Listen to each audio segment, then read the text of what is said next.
Hello, in front of me I have MOBVOI TicWatch Pro 4G, and I'm gonna show you how to soft reset this device. To soft reset this device, press and hold the power button.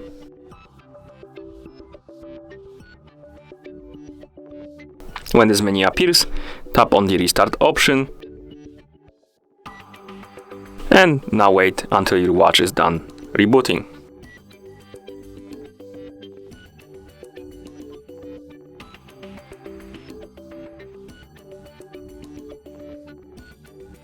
And that's how you soft reset this device.